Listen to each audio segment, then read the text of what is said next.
A Rádio Rio de Janeiro leva até você Mediunidade e Obsessão. O programa que se propõe tirar suas dúvidas sobre esses dois temas da atualidade, com base na doutrina espírita. Mediunidade e Obsessão. Apresentação: Moisés Santos. Caríssimos ouvintes da Rádio Rio de Janeiro, eu sou Moisés Santos e esse é o programa Mediunidade e Obsessão. Neste mês de outubro, estamos comemorando o aniversário de nascimento do codificador, o bom senso reencarnado, aquele espírito que veio encarnar na Terra como missão para desvendar o processo da individualidade, da inteligência e da manifestação natural das leis de Deus pela comunicabilidade dos espíritos. Apresentou, através da proposta científica da observação dos fatos, das comunicações dos espíritos, essa possibilidade da imortalidade da alma, uma condição natural de todos nós. Estamos falando do professor Hippolyte Léon Denisard Rivail, o Allan Kardec. Você sabia, meu caro ouvinte, que o nome Allan Kardec é uma das encarnações deste espírito enquanto esteve reencarnado como um druida na civilização dos celtas? E os druidas já eram responsáveis por ensinar. Então, este espírito missionário veio fazer lembrar a essência do Cristo, uma homenagem de coração de todos nós ao codificador da doutrina espírita.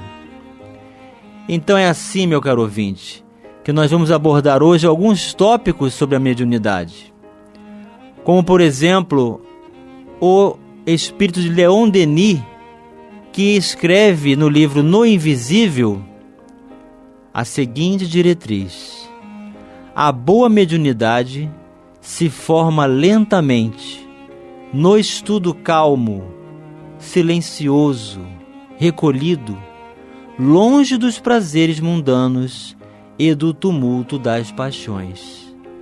Sim, para ser uma mediunidade qualificada, é preciso que o médium se esmere no estudo, no esforço, na constante busca do aperfeiçoamento próprio, para melhor ser instrumento assim qualificado da espiritualidade. E hoje vamos esclarecer também um fato jurídico que ocorreu com a mediunidade de Francisco Cândido Xavier. Esclarecendo conceitos. O direito às cartas psicografadas. Ao longo da sua história, a jurisdição brasileira acolheu algumas cartas psicografadas como um dos eixos a serem analisados nos julgamentos de casos criminais. Esses textos foram reconhecidos principalmente por terem sido realizados por Francisco Cândido Xavier, o qual teve respaldo da mídia durante sua trajetória como médium. 2 casos em que a faculdade mediúnica foi solicitada pelo direito ganharam relevância na mídia brasileira. No primeiro, ocorrido em 1976, um texto psicografado por Francisco Cândido Xavier auxiliou na absolvição de João Batista França, que havia sido condenado pela Justiça Mineira após atingir fatalmente o amigo em um desafio conhecido como roleta russa. Na carta, a vítima atesta que a morte foi acidental. Já na segunda ocorrência, em um texto também psicografado, Maurício Garcês Henriques isenta o amigo José Divino Gomes de tê-lo atingido propositalmente com um tiro após ambos manusearem a arma do pai do rapaz. O juiz Orimar de Bastos concedeu a absolvição a esse caso. Tudo isso ocorreu, meu caro ouvinte, por causa da abordagem científica humana do processo de grafoscopia, porque ninguém assina igual a ninguém. E na psicografia mecânica de Francisco Cândido Xavier, o comunicante conseguiu escrever com 99% de relevância do caso de grafoscopia da sua personalidade, uma abordagem científica. Então não se trata mais nem de acreditar ou não, porque o fato científico vem demonstrar claramente pela psicografia de Francisco Cândido Xavier a imortalidade da alma e, portanto, o direito de justiça para estes companheiros. Que cada médium com sua mente, cada mente com seus raios, personalizando observações e interpretações, e conforme os raios que arremessamos, erguer-se-nos-á o domicílio espiritual na onda de pensamentos a que nossas almas se afeiçoam. Isso, em boa síntese, equivale ainda a repetir com Jesus: a cada qual segundo suas obras. São as palavras de Emmanuel no livro Nos Domínios da Mediunidade, quando vamos ver a sua participação lá na introdução deste livro, trazendo-nos então essa responsabilidade de que tudo que ocorre conosco, toda a comunicação realizada por nosso intermédio, tem a responsabilidade do médium.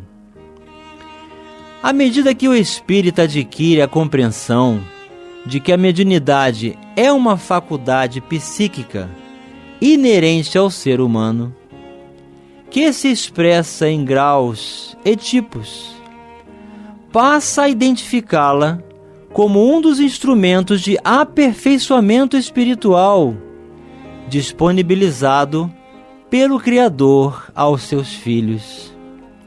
A mediunidade em si, segundo a interpretação espírita, não se limita ao intercâmbio com os espíritos despojados do corpo físico e que se encontram em outra dimensão da vida, denominada plano espiritual. A faculdade mediúnica, na verdade, extrapola os meros recursos instrumentais da comunicação. Primeiro, porque se trata de um processo de sintonia e intercâmbio mental estabelecido entre espíritos portadores de diferentes aquisições evolutivas, morais e intelectuais. Segundo, porque, citando André Luiz, a mediunidade não basta só por si. É imprescindível saber que tipo de onda mental assimilamos para conhecer da qualidade de nosso trabalho e ajuizar de nossa direção. Então, meu caro ouvinte, nós somos médiuns 24 horas por dia, não só no trabalho, na reunião mediúnica, não só no momento em que estamos aplicando o passe na fluidoterapia, não somente no instante em que o orador se dispõe a filtrar a mensagem do mundo espiritual para trazer o consolo, a palavra que direciona a libertação do entendimento das diretrizes do Evangelho do Cristo. Somos médiuns nos nossos interesses e realidades de ações mais íntimas, das nossas escolhas do dia a dia. da nossa busca por ambientes, quando buscamos na alimentação, no filme que vamos observar da projeção, seja na tela do cinema, seja no nosso televisor, na intimidade do nosso quarto, seja nos momentos em que nos conectamos na internet, buscando os recursos de condições, de conexões que vamos estabelecer, sim, realidades psíquicas, emocionais e, portanto, potenciais desenvolvidos de ondas mentais com as quais vamos estabelecer recursos.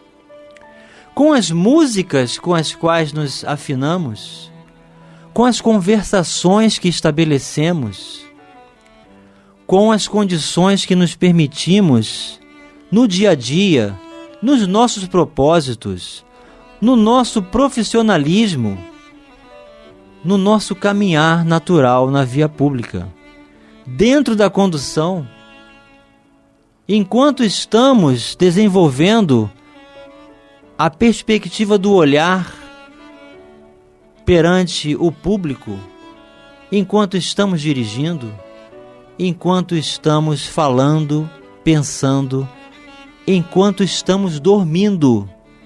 Nós, espíritos, emitimos ondas da mesma frequência dos nossos interesses, com os quais estabelecemos então a comunhão com a família espiritual que elegemos pelo próprio coração. Daí a necessidade de nos qualificarmos, de buscarmos a libertação pessoal com o Evangelho de Jesus, para que a convivência seja a mais saudável possível e a satisfação íntima de viver não nos permita as consequências infelizes das conexões que estabelecemos no nosso dia a dia. Reformulemo-nos. Vamos encontrar dentro de cada um de nós potenciais naturais a serem desenvolvidos. Mas não saia daí, meu caro ouvinte, porque essa conversa acerca de ondas, conexões e valores da mediunidade vai continuar no próximo bloco. Participe do programa Mediunidade e Obsessão enviando sua sugestão ou pergunta para o e-mail meo@radioriodejaneiro.am.br ou pelo WhatsApp 984867633 aos cuidados de Moisés Santos. A Rádio Rio de Janeiro está apresentando Mediunidade e Obsessão. Apresentação Moisés Santos. Voltamos ao segundo bloco agora, caríssimos ouvintes, com a participação do internauta. O internauta que resolveu manter sigilo e pediu que não fosse revelado o seu nome. Vocês fiquem à vontade, por favor, façam as perguntas que desejarem, que nós buscaremos os recursos nessa fonte maravilhosa do Evangelho, na codificação kardeciana, para elucidarmos as nossas necessidades, as nossas dúvidas. Então o internauta perguntou: ocorrem obsessões também no mundo espiritual? Os espíritos desencarnados podem ser acometidos por domínios constrangedores? O que dizer dos nomes de batismo diferenciados da personalidade mais recente do encarnado? Obrigado, meu caro internauta, pelas suas perguntas muito pertinentes, muito oportunas. Sim, porque a nossa trajetória terrena, ela se consolida naturalmente com todas as características que nós cultivamos enquanto estivemos como encarnados, também no mundo espiritual.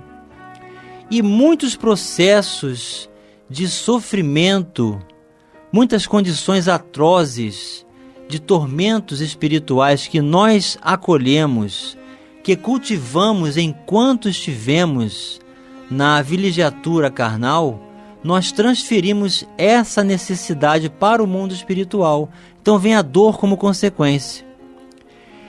Então, por conta da falta da qualificação dos valores do espírito e da obra do bem, nós ficamos sujeitos, sim, a interferências de irmãos que desejam dominar, de fazer das pessoas, sim, fantoches, pessoas que perdem a vontade, que perdem o sentido de viver e, por ter uma dor gravíssima, recebem convites de alienação da personalidade.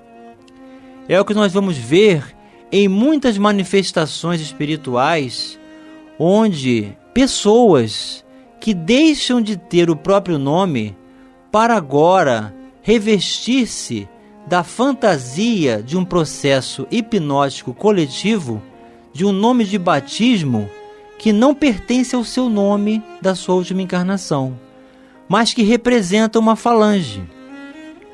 Então são diversas falanges com diversos nomes de batismos, em que o espírito não vai mais defrontar-se com a própria personalidade, com o próprio nome. Para que acontece isso? Para que falsamente o espírito, recebendo a proposta de fugir da consciência, do registro do nome que teve de memória na sua existência, ele passe a uma condição de anestesia da consciência e vive aquele nome do estereótipo que não é mais da sua personalidade. Então é curioso, se nós perguntarmos ao comunicante espiritual qual o seu nome, ele se afasta dessa conversa, ele foge do assunto e reafirma-se no nome de batismo do qual o recebeu como processo hipnótico, com o objetivo de anestesiar sua dor, fugir de si mesmo. Mas nós sabemos que ninguém pode fugir de si mesmo indefinidamente. Então, lentamente esse espírito vai recobrar possibilidades de acolhimento, de amor, que é o que o grupo da reunião mediúnica deve fazer, para que ele possa se fortalecer na condição agora de libertação, encarando sim a própria realidade. Somente encarando a própria realidade enxergamos-nos realmente quem somos, encarando a própria dor, nos responsabilizando pelas consequências de que nós provocamos para nós mesmos, é que será possível estabelecer o processo de cura espiritual. Então, muito obrigado pela sua participação, meu caro internauta. Que possamos cada vez mais auxiliar a nós mesmos, primeiramente, a todo aquele que Jesus permita alcance os recursos da mediunidade para receber as instruções de libertação de espírito. Um dos ministros da coluna espiritual Nosso Lar, ao tecer considerações a respeito do trabalho dos médiuns, afirmou: o problema da glória mediúnica não consiste em ser instrumento de determinadas inteligências, mas em ser instrumento fiel da divindade. Para que a alma encarnada efetue semelhante conquista, é indispensável desenvolva os seus próprios princípios divinos. A bolota é o carvalho em potencial, essa semente que gera essa árvore maravilhosa. O punhado de sementes minúsculas é o trigal de amanhã. O germe insignificante será, em breves dias, a ave poderosa cortando amplidões. Mediunidade constitui meio de comunicação, e o próprio Jesus nos afirma: eu sou a porta. Se alguém entrar por mim, será salvo, e entrará, e sairá, e achará pastagens novas. Porque audácia incompreensível, imaginais a realização sublime, sem vos afeiçoardes ao Espírito de verdade, que é o próprio Senhor. Ouvi-me, meus irmãos, se vos dispondes ao serviço divino, Não há outro caminho senão ele, que detém a infinita luz da verdade e a fonte inesgotável da vida. É o que afirma no espírito desse ministro de nosso lar todas essas diretrizes para nós. E também, meu caro ouvinte, para acalentar o nosso coração. Mensagem ao coração.